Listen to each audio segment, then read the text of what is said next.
The other thing I want you to notice further down is the woman trusted her senses. మీరు గమనించాల్సిన మరొక విషయం ఏమిటంటే ఆ స్త్రీ తన జ్ఞానేంద్రియాలను నమ్ముకుంది. She saw with her eyes that the tree was good for food. ఆ వృక్ష ఫలము ఆహారానికి మంచిదని తన కన్నులతో చూసింది. You know, the other thing we need to learn from this passage is that we can't trust our senses. If you trust your senses, you'll be deceived.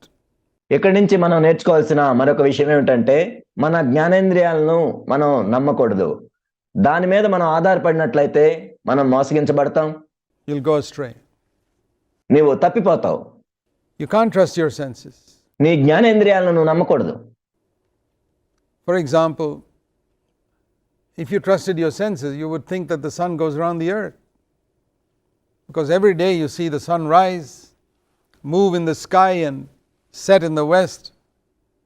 And if you trusted your senses, you'd say, hey, the sun is moving. నీ ఇంద్రియాలని నువ్వు నమ్ముతున్నట్లయితే, ఉదాహరణకు మనం చూసినట్లయితే సూర్యుడే భూమి చుట్టూ తిరుగుతున్నట్లు మనకు కనపడుతుంది. సూర్యుడు ఉదయమున ఒక చోట ఉంటాడు, తర్వాత ఆకాశంలో ఒక చోట అస్తమిస్తాడు. అప్పుడు మనం ఏమనుకుంటామంటే సూర్యుడే తిరుగుతున్నాడు అని అనుకుంటాం. It's not moving. It's an appearance. కానీ నిజానికి సూర్యుడు తిరగట్లేదు, కానీ మనకు అలా అనిపిస్తుంది. It's the earth revolving on its own axis that gives you the impression that that stationary sun is moving. నిజానికి భూమే తన చుట్టూ తాను తిరుగుతూ సూర్యుని చుట్టూ తిరుగుతుంది, కానీ సూర్యుడే తిరుగుతున్నట్లు మనకు అనిపిస్తుంది. God has put it there to teach us every day. Don't trust your senses. Don't trust what you see. మీ జ్ఞానేంద్రియాలను నమ్మొద్దు, మీరు చూసేదే నమ్మొద్దు అని మనకి చెప్పటానికి, ప్రతిరోజు మనకు అర్థం అవటానికి దేవుడు దీన్ని పెట్టాడు. We know from geography that the earth revolves around its own axis on the equator. It's at a speed of about 1,000 kilometers an hour. మనం భౌగోళిక శాస్త్రంలో చూసినట్లయితే భూమి గంటకు 1000 కిలోమీటర్ల వేగంతో తిరుగుతూ ఉంటుంది. And when we look down at the earth, we don't feel it moving at all. The earth looks very stable and stationary. కానీ నిజానికి అసలు భూమి తిరిగినట్లు మనకేం అనిపించదు, తిరగకుండా అంతే ఉన్నట్లుగానే మనకు ఉంటుంది. And yet the earth under your feet is revolving at 1,000 miles, 1,600 kilometers an hour. కానీ నిజానికి మన కాళ్ళ క్రింద మనం చూసినట్లయితే 1600 కిలోమీటర్ల గంటకి తిరుగుతూ ఉంటుంది భూమి. That's how fast the earth is spinning, and yet you don't feel it. అంత వేగంగా భూమి తిరుగుతున్నా కానీ మనకేం అనిపించట్లేదు అసలు. You can't trust your senses. కాబట్టి మన జ్ఞానేంద్రియాలని మనం నమ్మకూడదు. That's the message that comes through from that. దీని నుండి మనం నేర్చుకోవాల్సిన సందేశం ఇదే. If you go by your senses, you'll be deceived. That woman saw. She went by her senses. This appears good to me. It is not good for you. నీ ఇంద్రియాలను నమ్ముకొని వెళ్ళినట్లయితే నువ్వు మోసగించబడతావు. ఆ స్త్రీ ఏం చేసిందంటే చూడటానికి రమ్యమైందిగా ఉంది అని ఆమె అనుకొని మోసగించబడింది. Look at the people who take alcohol and cigarettes and harmful drugs today. They look at it and they say, that appears to be good for me. I get a kick out of it.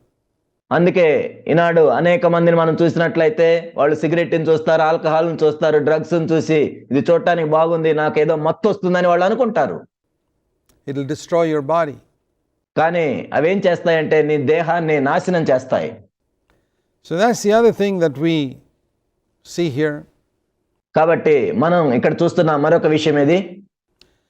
And when man falls like this, what did God expect from Adam and Eve? మానవుడు ఒకసారి ఈ విధంగా పతనమైన తర్వాత ఆదాము అవ్వల నుండి దేవుడు ఏం కోరుకుంటున్నాడు? Just to trust him. Believe that I love you even though you may not know the reason why I have forbidden you from eating this tree. కేవలం ఆయన నమ్మాలని, ఆయన వారిని ప్రేమిస్తున్నాడని వాళ్ళు తెలుసుకోవాలని ఆయన కోరుకున్నాడు. ఆ వృక్ష ఫలాన్ని ఆయన ఎందుకు నిషేధించాడో కారణాలు చెప్పలేదు. ఆ కారణాలు తెలియకపోయినా ఆయన యందు నమ్మిక ఉంచాలని ఆయన కోరుకున్నాడు. It's very interesting to see that God never gave Adam and Eve a reason. ఇక్కడ మనం చూసినట్లయితే ఆదాము అవ్వలకి దేవుడు ఎప్పుడు ఒక కారణాన్ని కానీ హేతువుని కానీ చెప్పలేదు. If you obey after you get an explanation why you should obey, that's not really the obedience of faith. నీవు ఎందుకు విధేయత చూపించాలో ఒక వివరణ ఇచ్చిన తర్వాత నీవు విధేయత చూపించినట్లయితే అది నిజమైన విశ్వాసం కాదు. The highest form of obedience is the obedience of faith. విధేయతలో ఉన్నతమైన స్థాయి ఏంటంటే విశ్వాసంతో విధేయత చూపించటం. That is the way to maximum spiritual growth.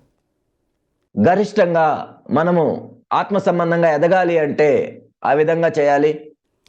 If you obey God because you know the reason, well, that's good that you obey God, but it's not the best form of obedience. ఒకవేళ కారణం తెలిసిన తర్వాత నువ్వు దేవునికి విధేయత చూపించినట్లయితే అది కూడా మంచిదే, కానీ అది ఉన్నతమైనది కాదు.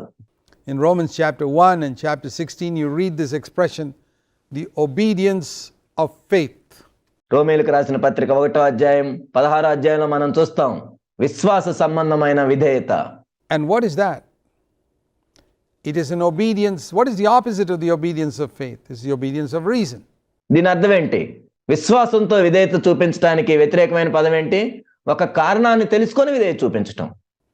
That means I know why I need to do this, therefore I do it.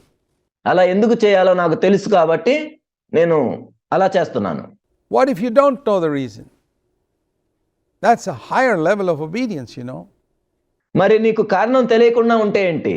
అయినా నువ్వు విధేయత చూపించినట్లయితే అది ఎంతో ఉన్నతమైన విధేయత. And God, when He gave Adam a command saying, don't eat of the tree of knowledge of good and evil, He never gave him a reason.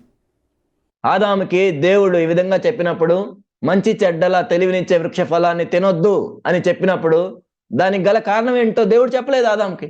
He never told him. God could have easily given him 25 reasons why you shouldn't eat of it. ఆదాముకి దేవుడు ఏం చెప్పలేదు. కావాలంటే దేవుడు ఒక 25 కారణాలు ఇవ్వచ్చు నువ్వు ఎందుకు తినకూడదు అన్నదానికి. He just said, don't eat it. I'm telling you, don't eat it. If you eat it, you'll die. దేవుడు ఏం చెప్పాడంటే నువ్వు అది తినొద్దు, నువ్వు ఎప్పుడైతే అది తింటావో నువ్వు చచ్చిపోతావు. But He never gave him a reason. కానీ ఆదాముకి కారణాన్ని ఏమి ఇవ్వలేదు దేవుడు. Now today, because God's given us the Holy Spirit, we know the reason. ఈనాడు దేవుడు మనకి పరిశుద్ధాత్మను అనుగ్రహించాడు కాబట్టి మనకి దాని కారణం ఏంటో తెలుసు. See the essential difference between these two trees, tree of knowledge of good and evil and the tree of life on the other side. ఈ రెండు వృక్షాలకి గల వ్యత్యాసాన్ని మనం చూసినట్లయితే మంచి చెడ్డల తెలివినిచ్చే వృక్షము, జీవ వృక్షము. The essential difference is that in one, Adam could choose a life centered in himself. That means if I want to know what's good and what's evil, I don't have to go to God. ఇక్కడ ప్రాముఖ్యమైన వ్యత్యాసం ఏంటంటే మంచి చెడ్డల తెలివినిచ్చే వృక్షాన్ని ఆదాము ఎన్నుకున్నట్లయితే ఆదాము తన కేంద్రంగా తాను బ్రతకొచ్చు, ఏది మంచి ఏది చెడు అని తెలుసుకొని జీవించవచ్చు. దేవుని దగ్గరికి వెళ్ళాల్సిన అవసరం లేదు, దేవుని మీద ఆధారపడాల్సిన అవసరం లేదు. I know it myself. ఎందుకంటే నాకే తెలుసు. I can consult my own reason and decide what's good and what's evil. That's the way of death. నా స్వబుద్ధిని ఆధారం చేసుకొని ఏది మంచో ఏది చెడో నేను తెలుసుకోవచ్చు. అదే మరణానికి మార్గం. The other tree was the tree of life, symbolizing God Himself and the power of His Holy Spirit. ఇక్కడ మరొక వృక్షాన్ని మనం చూసినట్లయితే జీవ వృక్షం, అది దేవునికి సాదృశ్యంగా ఉంది, పరిశుద్ధాత్మ యొక్క శక్తికి సాదృశ్యంగా ఉంది. And if I choose to live by that tree, what I'm saying is, Lord, I want to live in dependence on you. Every time I want to know what's good and what's evil, I'm not going to trust my own reason. I'm going to come to you and say, Lord, is this good for me to do this?